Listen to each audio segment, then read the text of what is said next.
इस difficult time के बावजूद जो टॉप माइनिंग कंपनीज़ हैं इस ETF के अंदर, उन्होंने blockbuster second quarter results report किए हैं और ओवरऑल इन सब ने मिलकर तकरीबन $4 बिलियन जो है वो शेयर होल्डर्स को वापस किए हैं, डिविडेंड की सूरत में, शेयर बायबैक की सूरत में। इस वक्त जब मैं आपसे बात कर रहा हूँ तकरीबन 25.5% मुझे प्रॉफिट दिखा रहा है। और मैंने डिप बाइंग ज़रूर की थी इस ETF के अंदर जब ये गिरा था, लेकिन मैंने बहुत ज़्यादा बाइंग नहीं की थी क्योंकि ऑलरेडी बहुत ओवर एक्सपोज था। पता होता है ऐसे रिजल्ट्स आने वाले हैं तो जो ख़रीदा था उससे डबल ख़रीदता। अस्सलाम वालेकुम, मैं हूँ Farooq Baloch, London based financial journalist. जुम्मे को जब मार्केट्स क्लोज हुई, मेरा भी काम ख़त्म हो गया, तो मैंने अपने पोर्टफोलियो पर नज़र डाली तो उसमें मुझे 1800 पाउंड्स का प्रॉफिट नज़र आया, जो बहुत हैरान कुन था और पिछले हफ्ते के मुकाबले में कुछ 40-50% ज़्यादा था। फिर मैंने एक एक करके अपने ETF चेक करना शुरू किए कि यार कहाँ से ये प्रॉफिट आया है। तो पता चला जो मेरा गोल्ड माइनर्स ETF है उसके अंदर कोई एक हफ़्ते के अंदर कोई 16% का इंक्रीज़ आया प्रॉफिट में, यानी हर शेयर के ऊपर मुझे तकरीबन आप कह लें कि कोई 12-13 पाउंड जो है वो प्राइस इंक्रीज़ नज़र आया। तो उस वक्त मुझे द ग्रेट बच्चन साहब की एक मूवी है दीवार, उसका आइकॉनिक डायलॉग याद आ गया जिसमें वो कहते हैं कि आज खुश तो बहुत हो गए तुम। और मैं वाकई बहुत खुश था क्योंकि ये वाला जो ETF है ये मेरा बेस्ट परफॉर्मिंग ETF था ईरान वॉर शुरू होने से पहले, बल्कि एक पॉइंट पे 35% रिटर्न दिखा रहा था। लेकिन जैसे ही वॉर शुरू हुई ये लॉस में चला गया और बेस्ट परफॉर्मेंस से ये वर्स्ट परफॉर्मर हो गया। और पिछले 6 महीने में ये जो ईरान और इज़राइल की वॉर चल रही है इसमें ये काफ़ी लॉस में रहा। इसने मेरा ओवरऑल पोर्टफोलियो को जो रिटर्न था उसको भी ड्रैग कर दिया। लेकिन अब ये वापस प्रॉफिट में आ गया है और इस वक्त जब मैं आपसे बात कर रहा हूँ तकरीबन 25.5% मुझे प्रॉफिट दिखा रहा है ओवर द पास्ट 10 मंथ्स जो मेरी इन्वेस्टमेंट थी। अब ये तो बात हो गई पिछले 2 हफ्तों की जिसमें ये काफ़ी स्पीड से ऊपर आया।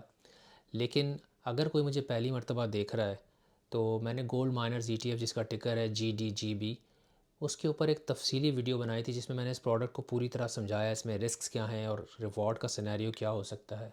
वो ज़रूर देखें, बल्कि इस वीडियो को छोड़ दें यहीं पे, पहले वो देखें वरना ये वाली पूरी समझ में नहीं आएगी। और जो देख चुके हैं उनसे भी मैं कहूँगा कि उस वीडियो को दोबारा देखें और इस बार ये जो पिछले 6 महीने की परफॉर्मेंस थी जो बहुत ज़्यादा वोलेटाइल थी उसको सामने रखते हुए जाके उस वीडियो को दोबारा देखें और मुझे कमेंट्स में बताएं कि वो जो एक्सप्लेनर मैंने दिया था या जो इन्फॉर्मेशन मैंने आपसे शेयर की थी वो हेल्पफुल थी या नहीं थी। और अगर किसी ने इन्वेस्टमेंट की थी उस वीडियो को देखने के बाद तो उसने प्रॉफिट किया या लॉस किया और उसकी परसेंटेज भी बताएं, ताकि जब आपसे फ्यूचर में क्वेश्चन आंसर्स हों तो मुझे आइडिया हो कि कहीं मैंने मिसिंग तो नहीं की ये चीज़ें एक्सप्लेन करने में, कहाँ गैप्स थे जो फिल किए जा सकते हैं। अब यहाँ एक ऑब्वियस क्वेश्चन तो बनता है कि भाई ईरान वॉर तो अभी ख़त्म नहीं हुई, कोई पीस डील नहीं हुई, तो फिर ये ETF महंगा कैसे हो गया दोबारा से। इसके पीछे कई वजूहत हैं। एक तो ये कि गोल्ड के प्राइस में रिकवरी आई है।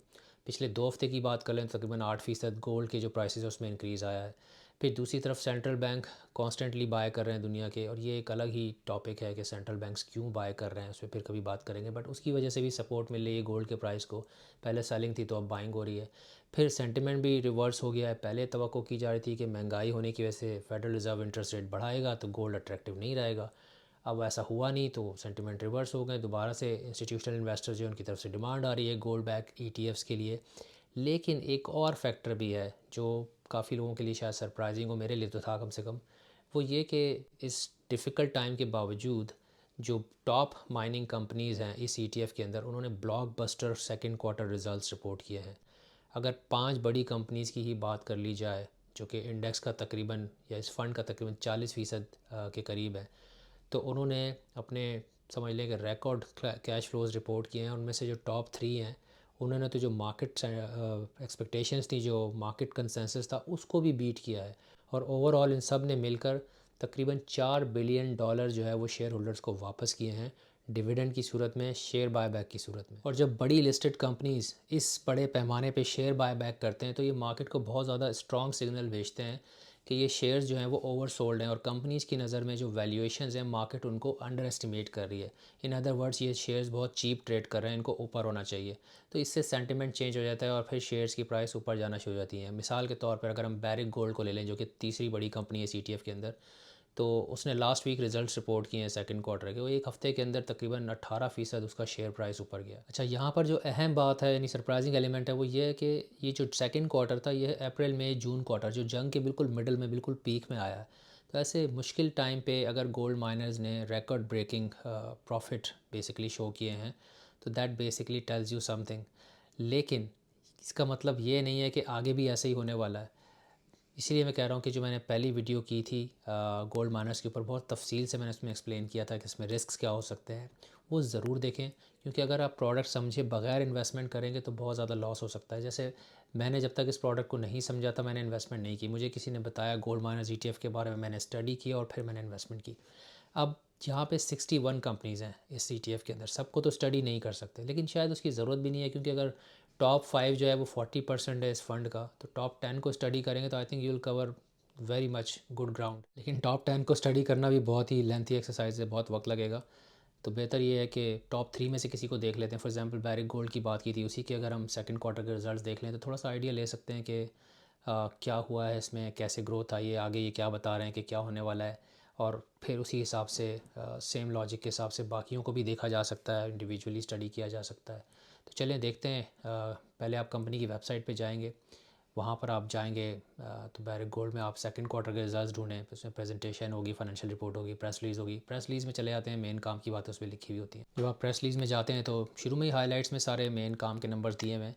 इसमें जो कुछ नंबर्स स्टैंड आउट करते हैं, उसमें से एक तो ये कैश फ्लो फ्रॉम ऑपरेशंस है। यानी ये सिर्फ अपने मेन ऑपरेशन से, जो इनका मेन बिजनेस है, उससे $1.7 अरब कमा रहे हैं हर 3 महीने में, हर क्वार्टर में। Which is very very strong sign कि ये एक्चुअली में कैश जनरेटिव बिजनेस है, ये कैश जनरेट करते हैं।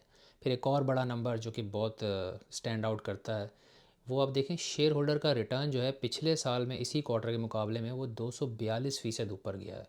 यानी 1.5 बिलियन डॉलर्स, अगर ये 1.7 बिलियन जनरेट करें तो 1.5 बिलियन इन्होंने शेयर होल्डर्स को वापस किया है। और दो तरह से वापस किया है, डिविडेंड देकर वापस किया है और शेयर बायबैक की सूरत में। और शेयर बायबैक का अमाउंट चेक करें, 1.2 बिलियन डॉलर के उन्होंने शेयर बायबैक किए हैं। यही शायद वजह है जो एक्सप्लेन करती है इसका स्टॉक 18% ऊपर क्यों गया रिज़ल्ट वाले वीक में। फिर आप और मेन नंबर्स चेक कर सकते हैं, बल्कि आप डायरेक्टली नीचे चार्ट पे जाएंगे तो वहाँ पे रेवेन्यू आपको नज़र आ रहा है सेकंड क्वार्टर की पिछले साल के सेकंड क्वार्टर के मुकाबले में 44% ऊपर गई है। फिर जो प्रॉफिट है, नेट अर्निंग्स जिसको ये कह रहे हैं, वो 50% ऊपर गया ईयर ओवर ईयर। यानी पिछले साल इसी क्वार्टर के मुकाबले में 50% ज़्यादा प्रॉफिट उन्होंने कमाया है। फिर अगर आप नीचे आते हैं सेकंड लास्ट रो में, तो वहाँ चेक करें, this company is sitting on $6 billion cash reserves. इनके पास कैश पड़ा हुआ है, यानी बैंक एंड बैंक इक्विवेलेंट्स, इतना ज़्यादा अमाउंट। ऑब्वियसली दैट एक्सप्लेन्स कि इनके पास कैश है तो कैश बाय बैक कर रहे हैं, शेयर बाय बैक कर रहे हैं मार्केट में जाके। और अगर फिर आगे ये कैश यूज़ करेंगे नहीं, बहरहाल इसके लिए तो गाइडेंस देखनी होगी। तो गाइडेंस पे अगर आप जाके देखते हैं, कंट्रोल F कर लें गाइडेंस पे, कहीं ना कहीं आपको 2026 की गाइडेंस मिल जाएगी। 2 क्वार्टर्स गुजर गए, बाकी के लिए हाँ ये रहा। तो यहाँ पे on track to meet gold and copper production, okay, वो ये कह रहे हैं कि जो अपनी कॉपर और गोल्ड की प्रोडक्शन है ये अपने ट्रैक पर है, ये इसको मीट करेंगे जो उन्होंने गाइडेंस दी हुई है। वो नंबर्स मैं नहीं पढ़ रहा, जो भी गाइडेंस है कितना प्रोड्यूस करेंगे, कह रहे हैं हम मीट कर लेंगे उसको। अगर ये सिचुएशन एस्केलेट करती है मिडल ईस्ट में, मसलन ऑयल प्राइस शूट कर जाता है, फॉर एग्जांपल $100 तक चला जाता है, तो ये गाइडेंस जो है ये गड़बड़ हो सकती है। ज़रूरी नहीं है फिर ये डिलीवर कर पाएँ, हो सकता है ना मीट कर पाएँ। अब यहाँ पे लास्ट पॉइंट आप नोट करें, ये खुद भी कह रहे हैं कि जो इनकी गाइडेंस है ये बेस करती है कि डॉलर जो गोल्ड के प्राइस हैं पर आउंस वो 4500 के ऊपर हों, तो उस हिसाब से इन्होंने गाइडेंस बनाई है। और फ्राइडे को जब मैंने चेक किया था तो गोल्ड इससे ऊपर ही था, आई थिंक $4600 समथिंग के ऊपर था। तो ये गाइडेंस से ऊपर चल रहा है, विच मीन्स अच्छा है इस कंपनी के लिए। आगे चलें, देखें इन्होंने कॉस्ट की भी गाइडेंस दी हुई है। ये कह रहे हैं कि जो इनकी गाइडेंस है कॉस्ट की, वो $70 पर बैरल WTI क्रूड ऑयल की प्राइस की बेस पर है। और अगर इसके प्राइस में $10 की भी चेंजेस आती हैं, $10 की भी तब्दीली आती है, तो इसका जो इम्पैक्ट होगा इनकी डीजल कंजम्पशन पे, वो $12 का हो सकता है। बट खुलासा ये है कि देखें, इन नेट शेल कितना प्रॉफिट करेगी, कितना शेयर बाय बैक करेगी, कितना डिविडेंड देगी, तो एनालिस्ट के काम होते हैं। मैं इस पर इतना डीप नहीं जा रहा, इंडिविजुअल स्टॉक्स में कवर भी नहीं कर रहा हूँ फ़िलहाल, तो ज़रूरत नहीं है उसकी।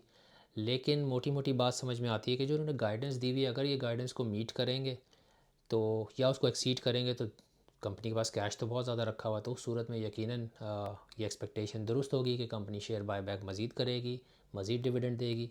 और अगर फॉर एग्जांपल वैल्यूएशन उनको लगेगा आप सही हैं, तो शेयर बाय बैक ना भी करे तो डिविडेंड तो देगी, क्योंकि कैश रिजर्व इतने ज़्यादा हैं तो कुछ ना कुछ तो डिस्ट्रीब्यूट करेगी शेयर होल्डर्स को। ऑन द फ्लिप साइड, अगर ये गाइडेंस मीट नहीं करते तो ये नेगेटिव भी हो सकता है।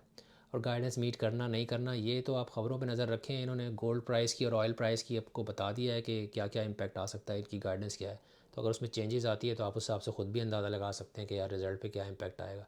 बहरहाल थोड़े सरप्राइजेज़ ज़रूर हैं, क्योंकि पिछले 3 महीने में मैंने भी अंदाज़े लगाए थे और मैंने डिप बाइंग ज़रूर की थी ETF के अंदर जब ये गिरा था, लेकिन मैंने बहुत ज़्यादा बाइंग नहीं की थी क्योंकि ऑलरेडी बहुत ओवर एक्सपोज था।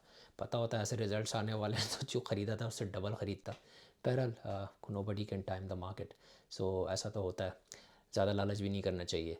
अब इस वीडियो के हवाले से कोई और मज़ीद सवाल भी हैं आपके, तो मैंने एक जूम का लिंक शेयर किया है अपने फेसबुक और टिकटॉक पेजेस पे, अकाउंट्स पे, यूट्यूब पे भी मैं कोशिश करूँगा डाल दूँ कि मंडे को मैं एक जूम कॉल करूँगा UK 6:15 PM शाम में। UK का, लंदन का शाम का टाइम होगा, पाकिस्तान में 10 सवा 10 बज रहे होंगे। उसी हिसाब से फिर UAE न्यूयॉर्क वगैरह का टाइम निकाल सकते हैं। तो वो सवाल आप मुझसे उस लाइव जूम कॉल में, जो कि 40 मिनट्स की होगी, उसमें पूछ सकते हैं। आपसे जल्द दोबारा मुलाकात होगी किसी और टॉपिक के साथ। अपना ख्याल रखिएगा। अल्लाह हाफ़िज़।